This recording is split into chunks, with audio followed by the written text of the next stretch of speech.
Welcome to the Bright Ideas podcast. This is where we unpack innovative ways to approach course design. I'm Kelsey. And I'm Madison. And we are instructional designers at the Lone Star College System. So hello and welcome to our third full episode. This is going to be our second episode in our series on student engagement. In this episode, we're going to be talking about problem and project-based learning. Yeah, so really this is just an extension of our previous episode, which was on inquiry-based learning. And I really recommend, if you haven't watched that yet, to go ahead because what it does is inquiry is like the umbrella that project and problem-based fall under. And in that episode, we walk through what we call the levels of inquiry, which are really just levels of scaffolding. So how much support you're providing to students throughout the learning process. And it also provides this foundation of, using a question to drive instruction, to drive the learning activities, which you'll see reflected today as we go into problem and project-based learning. So with that, I'm just going to open with what is problem-based learning. So as an inquiry model, you're starting with a question. The kind of question you're asking is grounded in like a real world scenario or authentic problem that students might see beyond the classroom or in their everyday lives. And you're asking questions like how would you solve this? How would you approach this? If it's maybe earlier in the learning process, you might roll it back to things like what questions would you ask to solve this problem? What kind of information or resources do you need? As well as why is this problem significant? Why bother, trying to solve it in the first place? Yeah, so when we're talking about problem-based learning, we didn't want to get super technical with it. And honestly, it's pretty easy to follow once you really understand inquiry type learning models. But with problem-based learning, really there's just three phases in that learning process that you kind of need to have learners hit or kind of meet along the way. And the first one is you're presenting students with a problem that is real world and it's authentic, right? We're not talking about fairies and unicorns in these scenarios. We really want them to see a scenario that is applicable to the content or even just their everyday lives. Yeah, reflects them. Right. Mm-hmm. So we're presenting them with a real world problem. Then we're giving students time to really look at that problem and analyze it. They need to understand what key factors kind of are within that problem that make it a problem, right?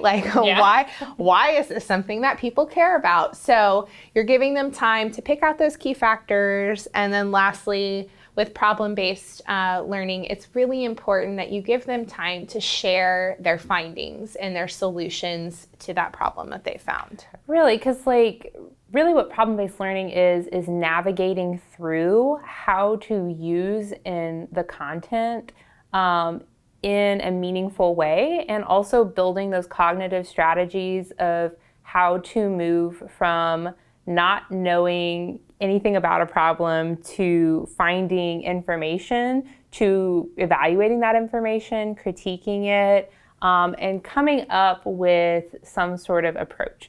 Right. So when we were thinking about how you can apply this to your course, we really wanted to look at the things that are already happening in a course and how you can easily incorporate these kind of principles to meet the needs of problem-based learning. And so really, we're going to look at more low-stake types of activities and things that you're doing within a course.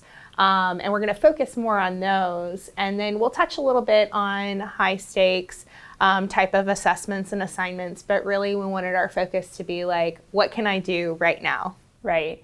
So the first one we thought of was your typical warm-up exercise. So that thing to kind of get the gears turning and get students engaged with the content. And this typically is brainstorming or listing related to the problem. So very low stakes. Very low stakes. Yeah, they kind of just throwing things out there. And it's a way to think of, again, what questions need to be asked, or, from the past 3 units, what information is going to be relevant to answering a question that we're going to be looking at further today. And this is something that could be written, but it also could be like a think, pair, share activity. It could be like just a group discussion, like maybe people throw stuff out, you write it down as they go. So it's really kind of, again, just grounding the content in something that matters. So you can incorporate this really in what you're already doing, however you have those types of warm-up activities already kind of planned. So the next one that we kind of wanted to talk about was any type of journal activity or a reflection activity. So within that, you're usually having students talk about what they understand about the content in some kind of way. Maybe they're reflecting upon a process, which again is applicable here. So when we're incorporating problem-based learning into a journal or a reflection type activity, this can mean you're asking them questions about the problem. So why is it a problem? Who do you think this problem applies to the most or affects the most? It could be talking about them reflecting upon the solutions that they have found previously, right? Again, really low stakes. The whole point of journaling in problem-based learning is to just really understand kind of where the thought process is for that student. And this is actually a great extension of that warm-up exercise. So as they're generating ideas at the beginning of the lesson, maybe they have a small reflection at the end, thinking did those ideas pan out? Are they realistic? And kind of walking them through that evaluative mode and kind of tracking their own learning across it. Yeah.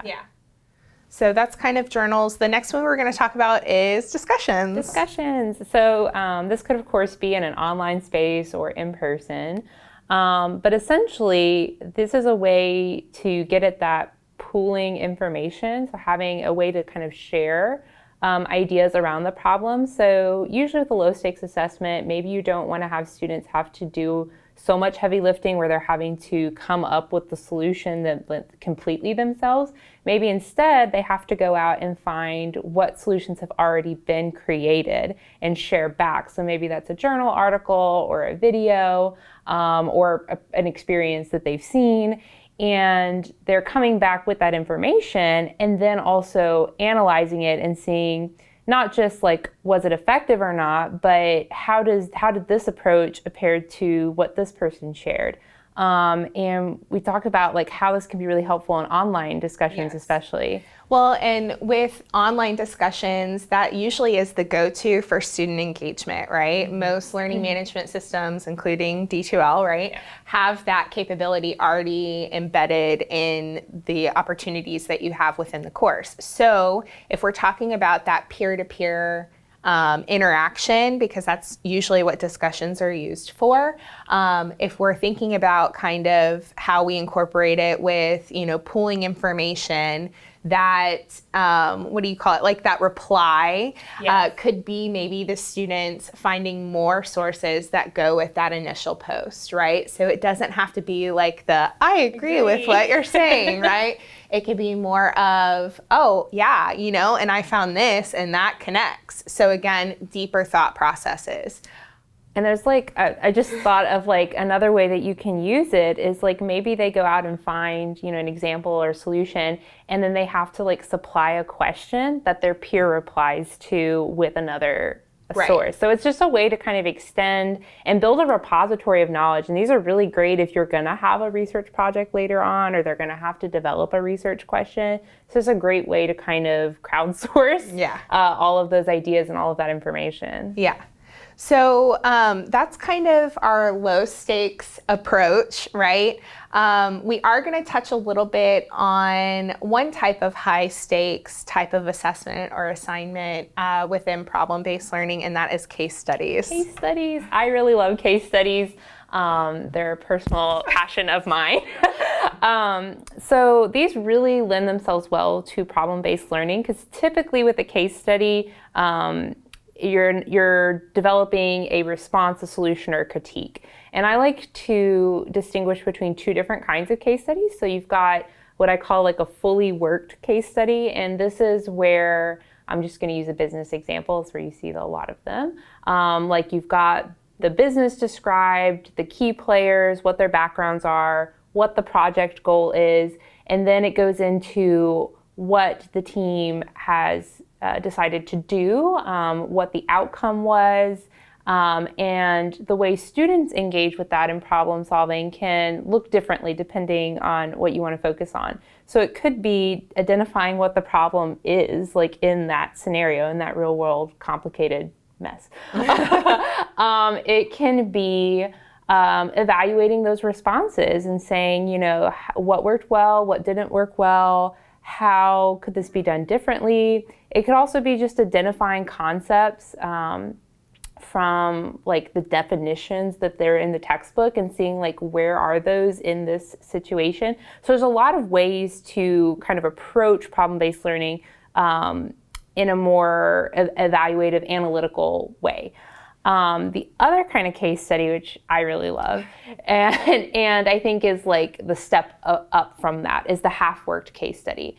And this is where, you know, you still provide context, like there's still a business, you still have maybe key players and a project goal, and you know the resources, right?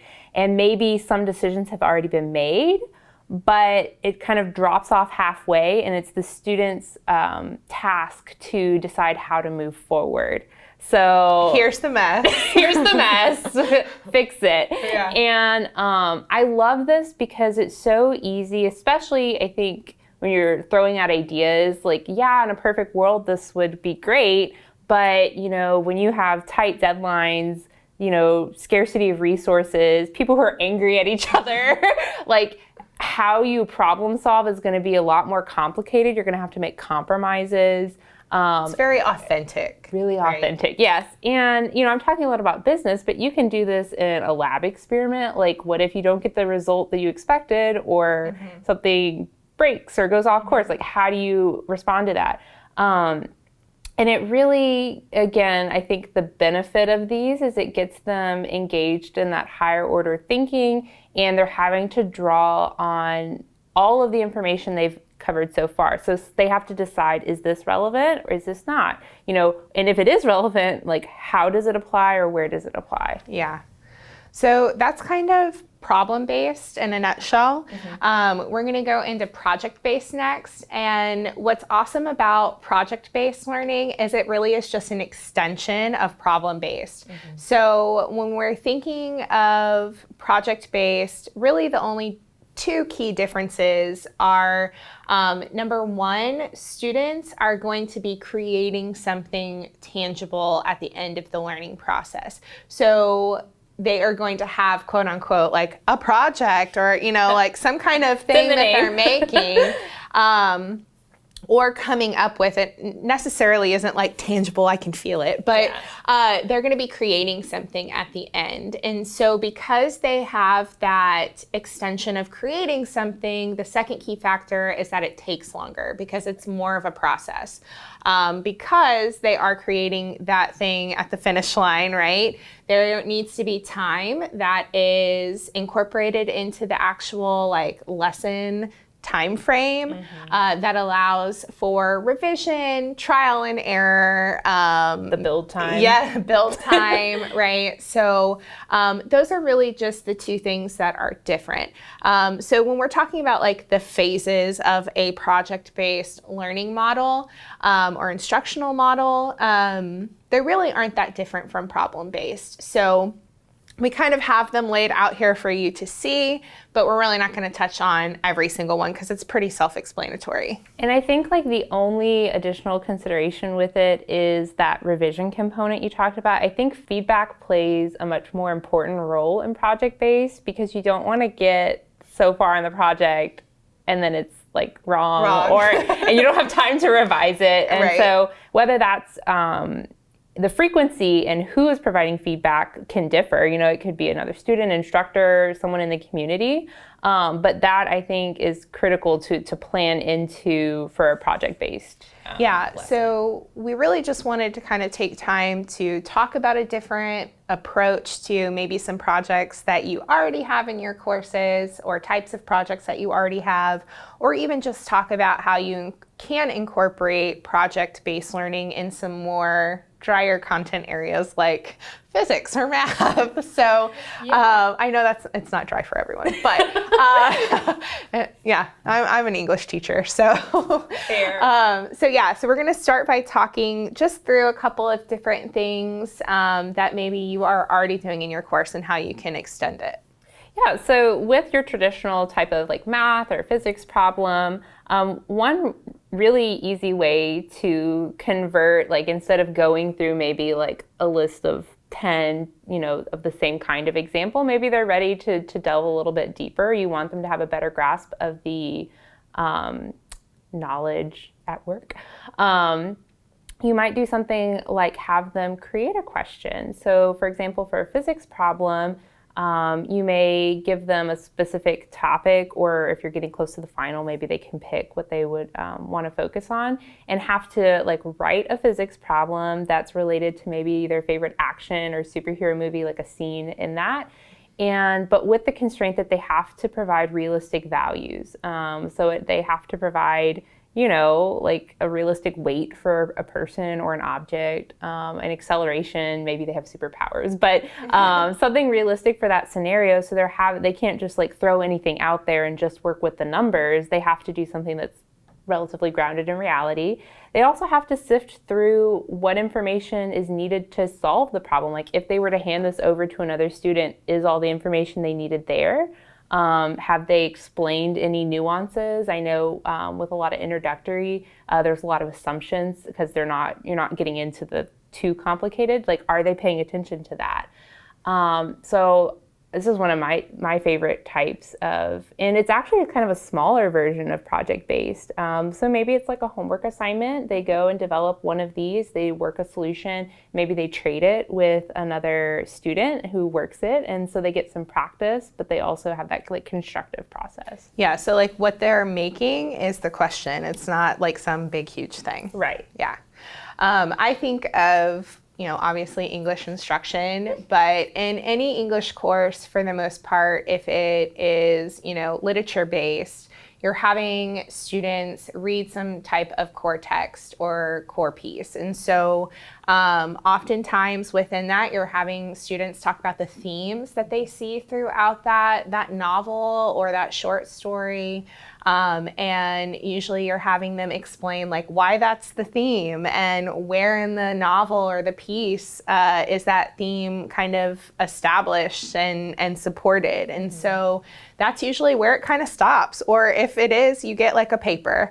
If you wanted to extend it to a project-based type of learning model, maybe you're still having them do that, but then at the end, you flip the script on them and you have them actually create a children's book that is based on the themes that they're finding within that piece. So what's really awesome about this is that you're making them go a step further, right? They're reading adult type pieces that often have adult themes, but you're having them analyze how they can take that theme and really convert it into something that's applicable for a younger audience. So, you're having them actually create this thing, but as an instructor, I can still see that they fully understand the theme, and they also know how to understand that the audience is important in that scenario as well. So it's very authentic. I love that because I think, what most educators want is students to be able to both use and communicate the ideas to another person in a practical and useful way. My background's in history, so papers are, a fact of life, a research paper, which is related to inquiry. I mean, you come up with a research question, you find resources, you come up with a conclusion. But I think there's a way, especially if you're in a course where the paper itself and that writing component isn't as essential as students being able to do the research and, come up with a conclusion and do an analysis. So the process Itself is more important than having like the paper and the formatting and things like that. Is to extend this idea by either, I think a great way to start with is maybe you do the research paper, but then give them some other options if they don't want to do the research paper. So what that could look like is maybe they design a museum exhibit instead of, writing about the topic. So like they find artifacts. The Smithsonian has a great website for finding things like that. And they like curate some objects, write up descriptions, explain the connection between them, build a narrative for the exhibit around the topic that they researched. They could do a lesson plan. And honestly, this is a great way to source some ideas for your course. Especially with history and intro courses, they tend to be very general because there's just so much content. But giving students the opportunity to really hone in on something that interests them and create a lesson for it, like, create the slide deck and the lesson plan and an activity around it. And especially if you have students interested in education. So thinking of like project ideas that relate, that kind of use the content in creative in different ways, but that also kind of gives students some flexibility of connecting it with where they're going in life and what kind of skills that interest them. Yeah, and I really like that too, because the whole reason why we're looking at these is student engagement. And so even if we're just like taking the student component out and just looking at it like we're all humans, right? We learn best by doing, right? We learn best by actually being able to make those connections and create things. Because especially, you're not always going to have a kid or a student that is super creative, but if you give them those options of what they produce. Yeah, they'll find an avenue. Yeah. So the last kind of project that we see a lot as, I think, like instructional designers is that kind of like final project. So like the reflection. Yes, that comprehensive like project that basically is having learners just look at every single thing that they've done in the course and basically identify and reflect upon those kind of like key things that they've taken away or that they've learned within the course. So oftentimes this could be a paper, right? It could be them creating a slide deck. But if we want to think about beefing that up a little bit with project-based learning, maybe you're still having them identify those key components, those key takeaways, but instead of producing just slides with images, maybe they're creating like a field guide for your course, right? Maybe they are presenting this in a way that they could give it to another student and that student would know what to expect in your course, right? And how an actual student feels about those things in your course. One thing that is something that I really like about project-based learning is that it gives the instructor the opportunity to really see where students kind of thrive, right? Oftentimes, instructors kind of go around and around to figure out like what are they thinking? What do they like? What can I talk about that's really going to like get them engaged in my content, right? And oftentimes too, they're like way younger than you for the most part, not all the time. But with project-based learning, you have the ability to kind of set them up to tell you and show you those things. You're going to see what they gravitate towards based on what they pick and what they focus on. Yeah, and that as an instructor is so helpful for future planning, future tweaks and revisions to your course. And it's not having to just sit there and like spin your wheels, right? Yeah, you're not trying to like crystal ball like what's going on. You're getting feedback because I think again, like with inquiry-based learning in general, student voice is central, and I think that's one of the key benefits of it. Everyone wants to be heard, Everyone right? wants to be known. So that is problem and project-based learning in a nutshell. Next month, we're going to be talking about boosting instructor presence in your course to engage students. So be on the lookout for that in December. And as always, if you have any ideas or questions and would like to work with us as instructional designers at Lone Star, if you're a faculty member, please go on VTAC, sign up and meet with us. And we also have a new VTAC page specifically for the podcast that should be coming out soon. And it'll have all the links to our episodes and any upcoming information that we want to share with y'all outside of just the episodes.